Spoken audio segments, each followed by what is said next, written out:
Hello, my name is Richard Haldeman. I'm the head of sustainability transformation at Clariant, and it's a pleasure being here at this conference, albeit virtually from the home office.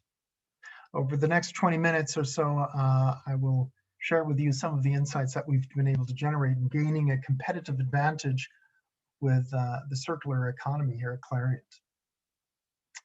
So just a few words to Clariant.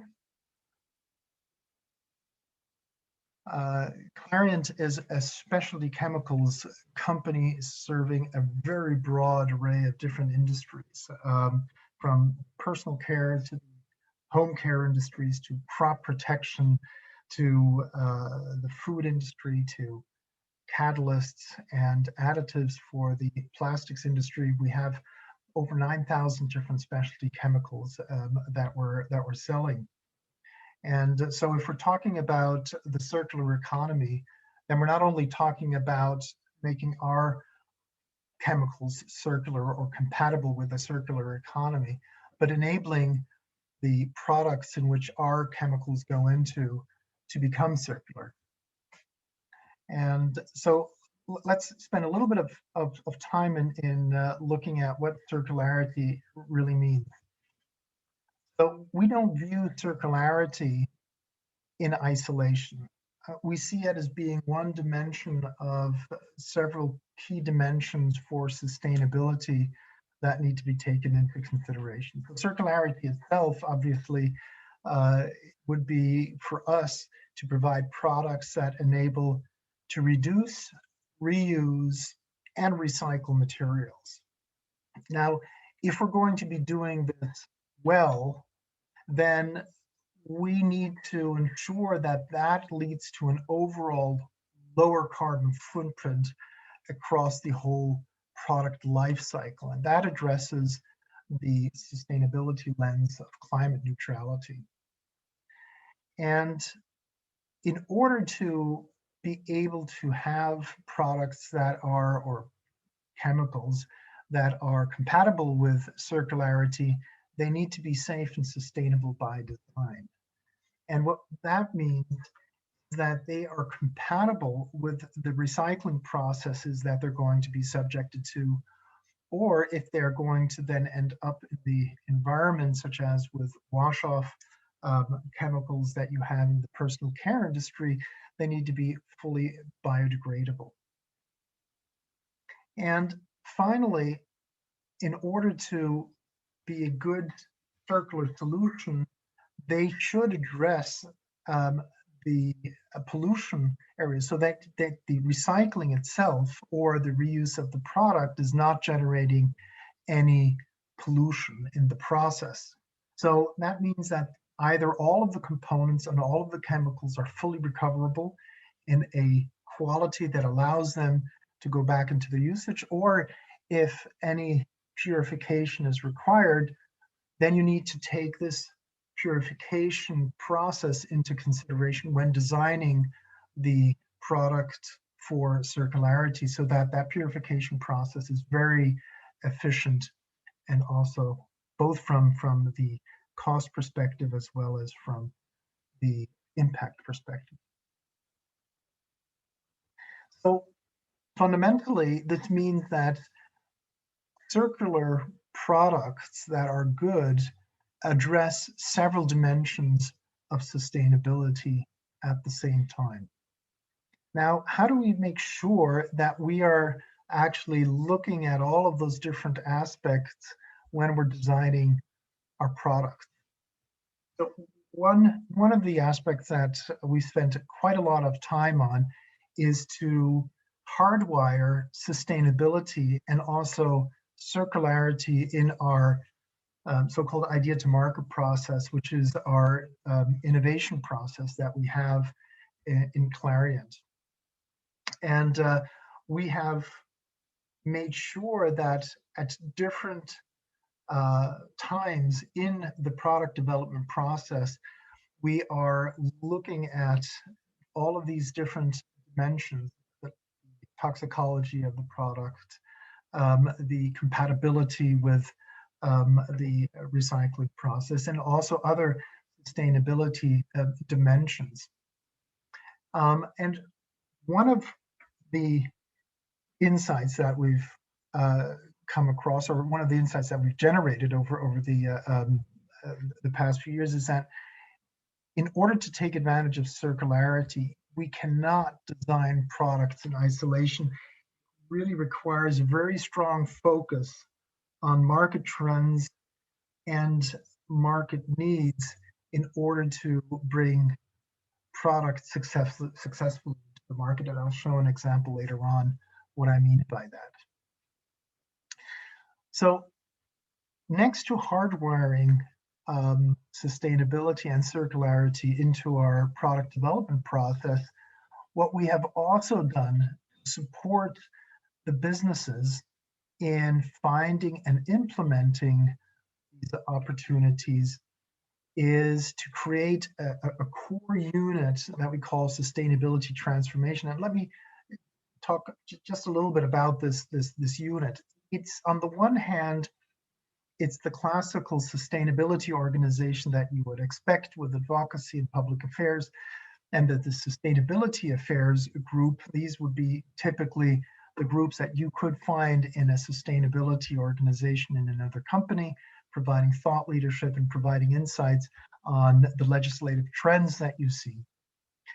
So that, however, does not allow you to then translate this into concrete opportunities. And we have found that it really requires a certain amount of expertise to be able to do this. And so what we've done is we've added on to this a group, Sustainable Portfolio Group, which is comprised of a number of innovation experts that have a specific then sustainability training and capability, and help the business units in designing the products or the offerings in such a way that they're really going to fit with the sustainability criteria on the one hand, and also that they're going to find the right approach to take advantage of some of these sustainability challenges. The last group that you see here on this slide, the Sustainable Operations Group, is a group of engineering experts that are focused on sustainable and climate neutral operations. So what does this all then result in? And I would like to use a platform that we've created that sort of came out of this initiative towards a circular economy, and we created this platform for a circular plastics economy, which is called EcoCircle. And this came from the realization that Clariant was talking with a number of different companies along this value chain. So our colleagues from the Industrial and Consumer Services Unit, the ICS, we're talking with brand owners, fast-moving consumer goods companies, where they were asking them for their personal care products or home care products to reduce the amount of packaging that they would need for their products. So providing a more concentrated form of the products, or products that would then not require any plastic packaging at all. At the same time, these brand owners also talk with our additives business unit and ask them the question of, can we increase the recyclability of the packaging material or the material that we're using, or can we increase the share of recycled materials in our packaging, and how can we do that? And then in our business units, catalysts as well as functional minerals, they were talking with recyclers who are looking to establish chemical recycling and are asking for our support to upgrade the quality of the pyrolysis oil that they're generating to make it more compatible with the quality that is required to bring it back into crackers, steam crackers, so that you can create new plastics out of scrap plastic. And with that, we decided that, you know, it would actually make sense that we connect all of these insights and all of the different technical approaches that you might have to offer a better solution to our to the customers that are coming to us and looking for solutions. And so we created this platform called EcoCircle, where we're bringing all of the experts and market insights that we have onto this platform, where we have exchanges on what the developments we see are in the circular plastics economy, and how we might be able to best develop offerings, combining potentially various technologies out of our portfolio to help in the transition towards a circular plastic economy. In addition, what we also see is that this helps us to build alliances, which then in turn allow to support the development of new circular value chains within the plastics economy. And I would like to illustrate this with just a few examples. One of the aspects, or one of the insights that we generated was that it is absolutely crucial for the transition towards circular value chains to get several members of the value chain involved in creating these new products. Technically, it might be possible for us to find a solution to a specific challenge that we see in the value chain. However, in order to get market acceptance, and also in order to have something that goes across and that is accepted across the value chain, we need to get several people or players of this value chain at the table. And the example here that I want to share with you is a classic black packaging challenge from the plastics industry. Black is generally regarded as to exude exclusivity, high quality, as you can see with these the packaging of these brands. However, the black coloring is not compatible with the sorting technologies that are used to sort the plastics. And so what we did is we brought the brand owner, Unilever, the machine manufacturer, the sorting machine manufacturer, Tomra, together with us, so that the three of us would then create a product that not only satisfies the aesthetic requirements of the brand owner to transport his product, but is tuned and optimized for the realities of the plastic sorting as you would find it in industrial sorting environment. And we launched this product at the Cave Fair last October, and it's been the market take-up has been very fast and very good. And we are convinced that this is critical when you're actually making these changes towards a circular value chain, that you don't only solve a specific challenge in the chain, but you have several members of the emerging chain together, so that you can make sure that you're designing something that is going to be accepted by the key players that are going to help create this new cycle. We also found that selling the circular or a product that promises circularity is not trivial. And so what we have